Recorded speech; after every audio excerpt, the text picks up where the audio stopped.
So the next thing we're going to be working on is gingerbread. So what we're first going to do is we're going to take our molasses and our butter, which is already in the pan, and put it on the stove.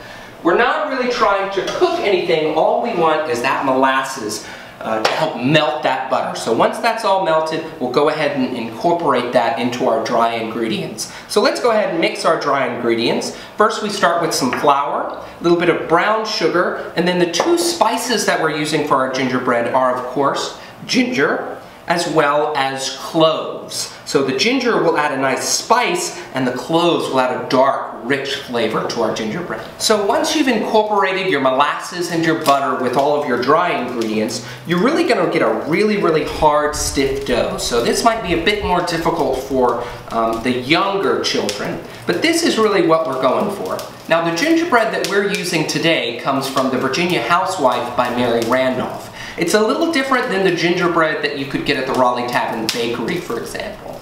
This is a very rich, a very molasses heavy, and a very spicy gingerbread. So once you've got your dough, go ahead and roll it out just like you would for gingerbread at home.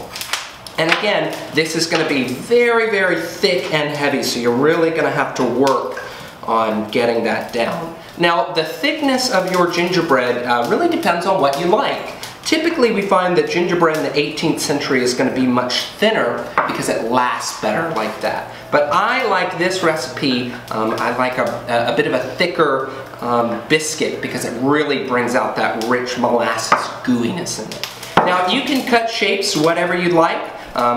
We have used hearts, stars, diamonds, circles. So once you cut them out, get the exact shape that you like, go ahead and put that on your cookie sheet and you're ready to bake. So now we've come back to our oven and we've baked our gingerbread after we've baked our sugar biscuits because this particular recipe requires a bit of a lower heat. So we're utilizing those different heats as the oven is actually cooling down. So what we're looking for, again, depends on what you like. If you like a harder ginger snap, you really want that cookie to be nice and firm all the way through. If you like a doughier center, you just want it to be firm on the outer edges. So let's go ahead and take a look. And these look absolutely good.